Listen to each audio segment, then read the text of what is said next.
Namaste everyone. Let's start the class with a short prayer. After that, we'll chant the mantras of Vivekachudamani from 56th mantra till 60th mantra, and then we'll see the explanation part. ॐ वक्रतुण्डमहाकाय सूर्यकोटिसमप्रभ निर्विघ्नं कुरु मे देव सर्वकार्येषु सर्वदा सरस्वती नमस्तुभ्यं वरदे कामरूपिणी विद्यारम्भं करिष्यामि सिद्धिर्भवतु मे सदा न योगेन न साङ्ख्येन कर्मणा नो न विद्यया ब्रह्मात्मैकत्वबोधेन मोक्षसिद्ध्यति नान्यथा वीणाया रूपसौन्दर्यं तन्त्रीवादनसौष्ठवं प्रजारञ्जनमात्रं तत् साम्राज्याय कल्पते वाग्वैखरी शब्दझरी शास्त्रव्याख्यानकौशलं वैदुष्यं विदुषां तद्विद् उक्तये न तु मुक्तये अविज्ञाते परे तत्त्वे शास्त्रादीतिस्तु निष्फला विज्ञातेऽपि परे तत्त्वे शास्त्रादीतिस्तु निष्फला शब्दजालं महारण्यं चित्तभ्रमणकारणम् अतः प्रयत्नात् ज्ञातव्यं तत्त्वज्ञैस्तत्त्वमात्मनः. Okay, we are done with the chanting part. Now we'll just read the mantra and then we'll see the explanation of each and every mantra. न योगेन न साङ्ख्येन कर्मणा नो न विद्यया ब्रह्मात्मैकत्वबोधेन मोक्षसिद्ध्यति नान्यथा. So here this mantra says the liberation, which is moksha. Moksha is not possible either by doing your good actions or by doing yoga or prarthana or by sankhya or by just reading the scriptures. Liberation is not possible. It is possible only if you become oneness with Brahman.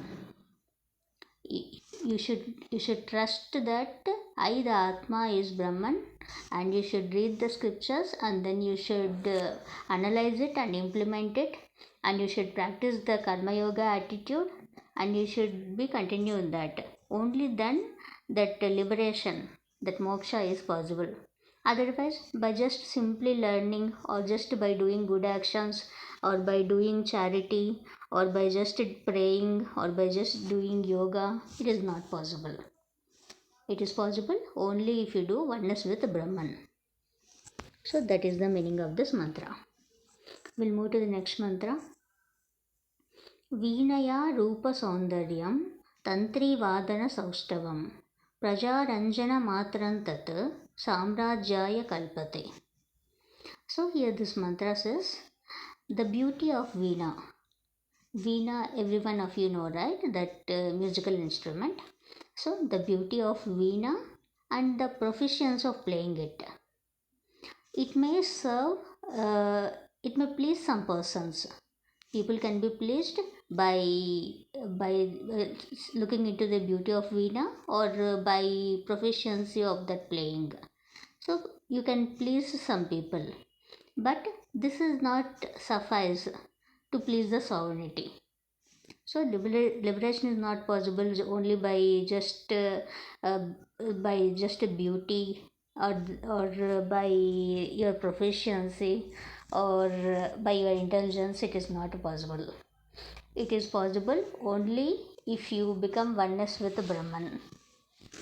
Only then moksha is possible. That's what this mantra means. We'll move to the next mantra. वाग्वैखरी शब्दजरी शास्त्रव्याख्यानकौशलं वैदुष्यं विदुषां तद्विद् उक्तये न तु मुक्तये.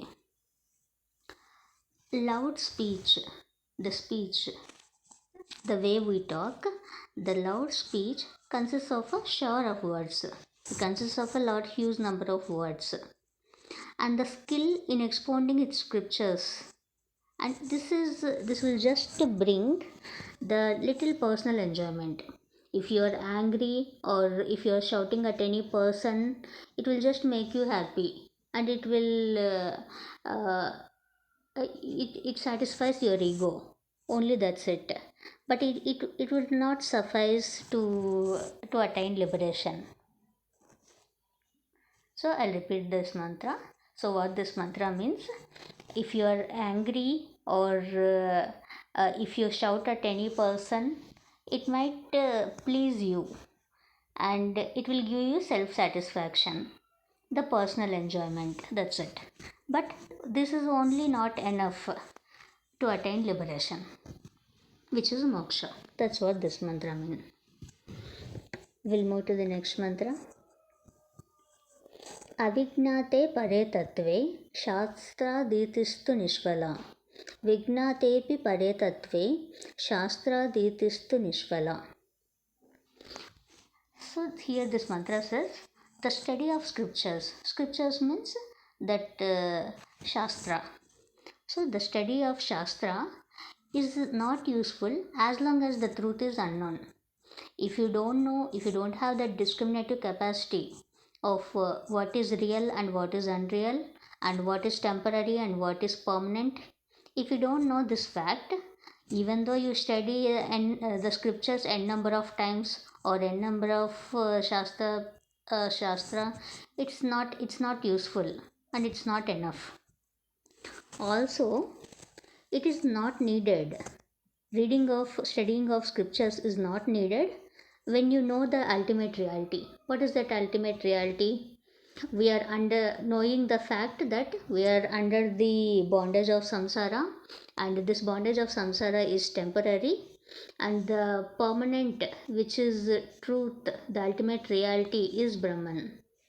So, if you know that fact, and if you follow in a karma yoga attitude, if you accept everything with the prasada buddhi, then study of scriptures is not needed, not necessarily needed. That's what it means. We'll move to the last mantra of today's class. Shabdajalam Maharanyam Chittabhramana Karanam Atah Prayatna Gnatavyam Tattva Matmanaha. The scriptures, which means Shastra. The Shastra consists of words of dense forest, and it might cause confusion to the mind. People are new to the Shastra, and it might cause some confusion. But true seekers of Brahman, who are true seekers of Brahman, who are having the curiosity and intention to overcome from this bondage of samsara, and who want the liberation, which is the ultimate moksha. Those are the true seekers of Brahman. So, true seekers of Brahman should experience the real nature of the self. So, as I said earlier, so you should overcome from all the desires of getting enjoyment and personal pleasures of any object or anything in this world. So you should overcome from this complete desires, and you should come out of the complexes and ego and all, anger, etc. And you should overcome from all these things, and you should have the curiosity of getting a liberation, and you should have a complete shraddha and bhakti in shastra and guru vakya, and you should accept everything with the Ishwararpana buddhi. Only then you will be called as a true seekers of Brahman. Then you will ultimately attain moksha, and otherwise it's impossible to attain moksha in any other way, by doing either charity or by doing good actions, or if you are helpful to someone. These are just helpful, but this is not only enough to attain Brahman. That's what this mantra means. So we are done with today's class. In the next class we will see next 5 mantras. Thank you all for joining. I'll close this with a closing prayer. ॐ पूर्णमदः पूर्णमिदं पूर्णात् पूर्णमुदच्यते पूर्णस्य पूर्णमादाय पूर्णमेवावशिष्यते ॐ शान्ति शान्ति शान्तिः हरिः ॐ श्रीगुरुभ्यो नमः हरिः ॐ